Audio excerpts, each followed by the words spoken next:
يلا بينا. دي الحاجة المتاحة بالنسبة لك، انت بتبقاش متأكد هل هو ده اللي انت حابه، هل يعني طول ما انت بتتعلم ان شاء الله هتوصل. علمت حد حاجة من 5 سنين ولحد دلوقتي الحاجة دي غيرت كاريره تمام. 6 ستارت ابس، 4 فشلوا و2 نجحوا الحمد لله. يعني لحظة كده كنت عايز ابقى فيها نجار بصراحة. الكاميرا ما بتحبوش. ماشي.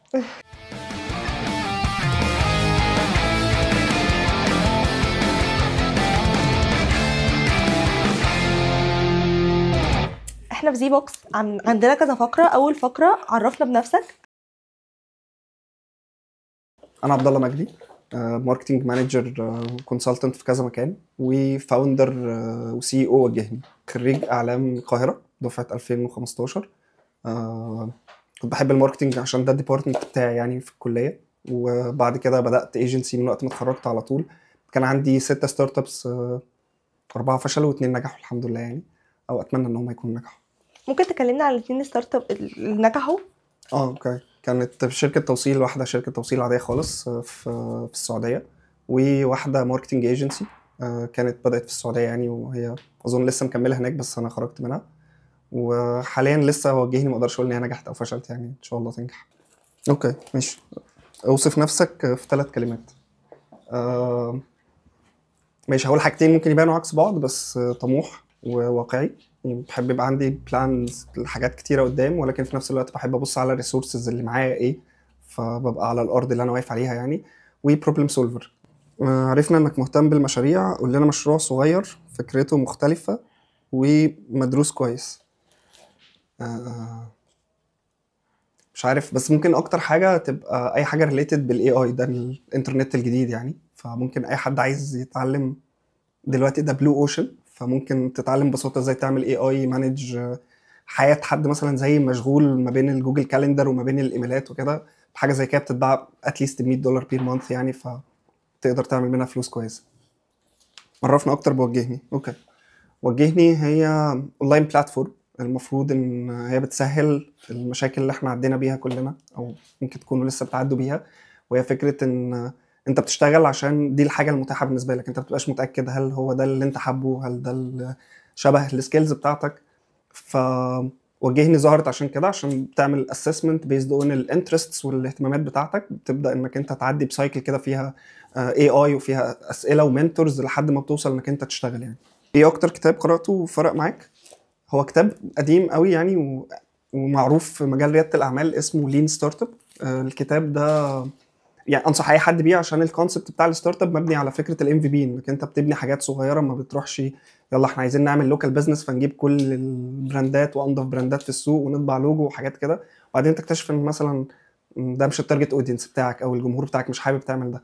فانصح الكتاب ده لاي حد عايز يبدا بزنس يعني. اتكلمنا عن اكتر لحظه حسيت فيها بالانجاز.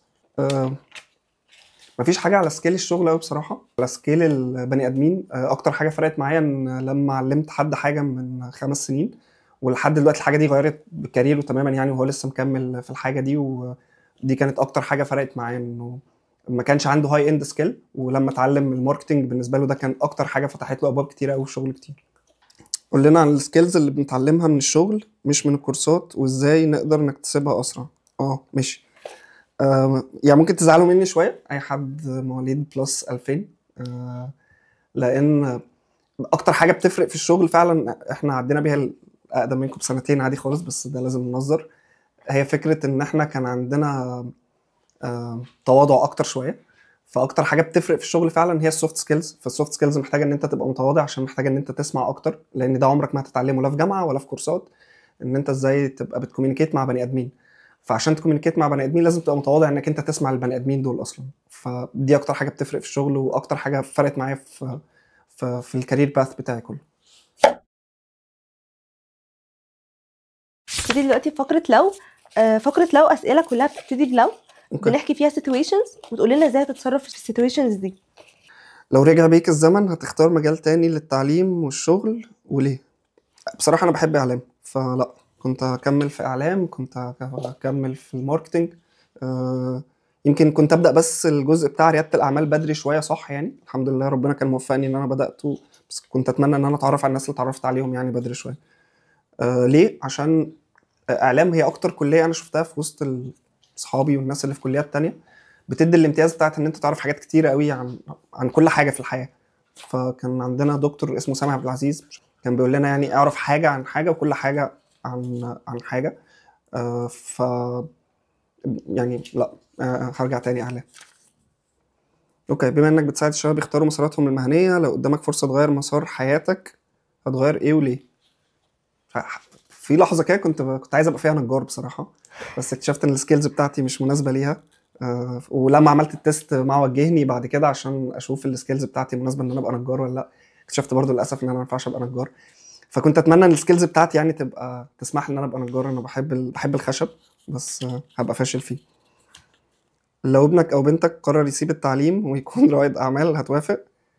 آه هوافق لو هو حابب ده ياخد جاب، يعني ما يسيبش التعليم، لان زي ما قلت الحاجه اللي حولت التحول بتاعي وبتاع اي حد انا شفته هي الكليه. الكليه بتفتح لك ابواب كتير. احنا دفعتي كانت 1200 بني ادم، فانت لو عرفت ال 1200 10% بس، انت في احتماليه ان انت توصل اسرع من اي حد تاني. فاعتقد ان الجاب ما بين سنه وسنه هو انسب حاجه يعني. لو كنت وزير التعليم ايه المواد اللي هتضيفها للمناهج؟ السوفت سكيلز. الناس بتخرج من الكليه ما تعرفش تتكلم مع بعضها، السوفت سكيلز هي اهم حاجه. لو ما كانش في اي اي تفتكر كنا هنتعلم ايه؟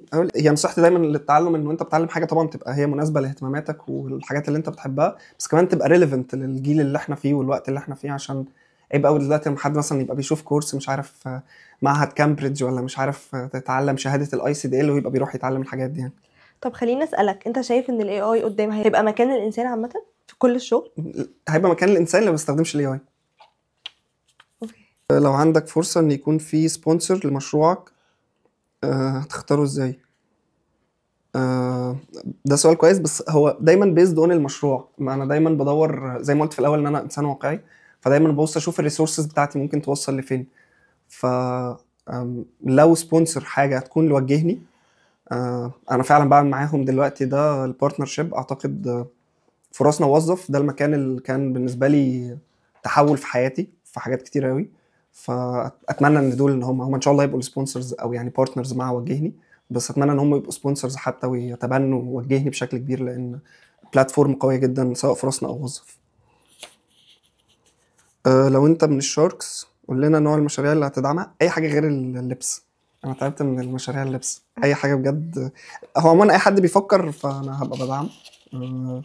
بس دلوقتي احنا في الفقره الثالثه، تحدي الفاوندرز. احنا هنتحداك تجاوب على الاسئله دي في 30 أوكي. ثانيه. في 30 ثانيه ماشي. طيب اول سؤال، 5 صفات اساسيه بتدور عليها في الامبلوي اللي معاك في التيم. انا دايما زي ما قلت انا بميل للسوفت سكيلز، فلازم يبقى بني ادم الف ب لازم يبقى بيعرف ينجوشيت. والناحيه التانية ما بحبش اللي بيعقد الحاجات، فدول صفتين مهمين قوي.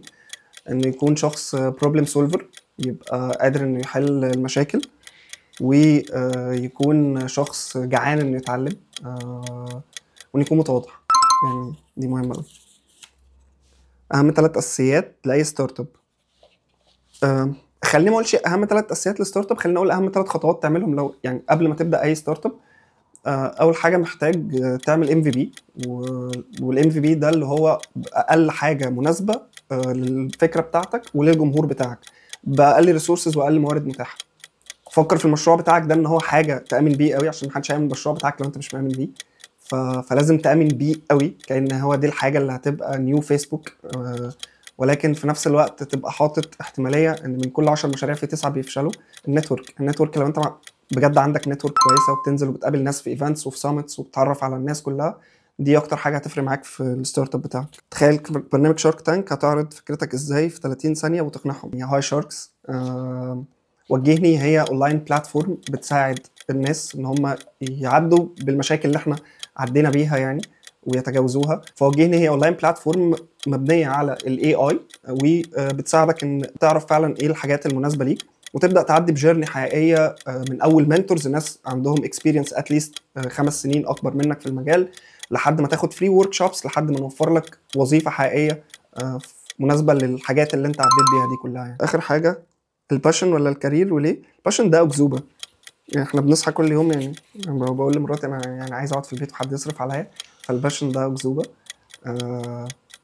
انت الاستمراريه هي الحقيقيه يعني، دي الحاجه الحقيقيه. فالاستمراريه هي اللي هتجيب الكارير، وهي اللي هتعمل لك كل احلامك يعني. اخر فقره معانا، احنا سالنا الناس ايه الاسئله اللي يحبوا يوجهوها لرواد الاعمال. اوكي، اركز فلوسي على الدعايه ولا الكواليتي بتاعه المنتج؟ ابني كواليتي طبعا.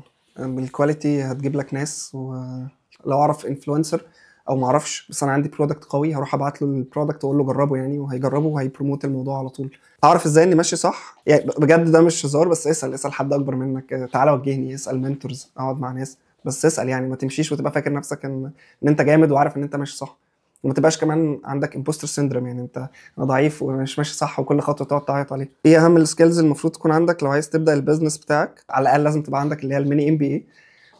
فلازم تبقى فاهم شويه في الماركتنج وشويه في السيلز وشويه في الفاينانس وشويه مش عارف HR والجزء بتاع البيبل مانجمنت. ف سيت اوف سكيلز كده، فريم ورك كده انا بحبه قوي اسمه تي شيب موديل. فاي حد عايز يبقى بيتعلم مهارات كتيره بالعرض يعني يبص على التي شيب موديل. ازاي اعرف اجهز البيتش؟ هي ملهاش قواعد واضحه قوي وصريحه يعني، ولكن في مجموعه معايير بتكون مهمه.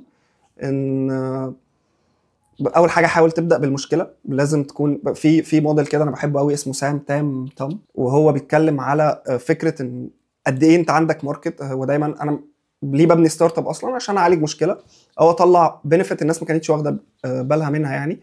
فدايما البيتش مبنيه على انت قد ايه عندك ارقام واضحه، قد ايه الماركت ده ممكن يبقى فيه جروث او نمو، وقد ايه فكرتك فعلا بتعالج وبتحقق المشكله او بتعالج الديماند اللي عند الناس ده. اخر حاجه معانا النهارده، عايزين عبد الله يوجه نصيحه للفاوندرز. ربنا معاكم، و يعني ما تقعوش من اول مره بروجكت فيها يفشل. زي ما اتفقنا ان في 10 مشاريع، واحد فيهم لو صادف ان هو يبقى رقم 2 رقم 8 رقم لحد رقم 10 ان شاء الله حاول، ان شاء الله قبل كده هتظبط معاك. وكيب ليرنينج يعني، طول ما انت بتتعلم ان شاء الله هتوصل.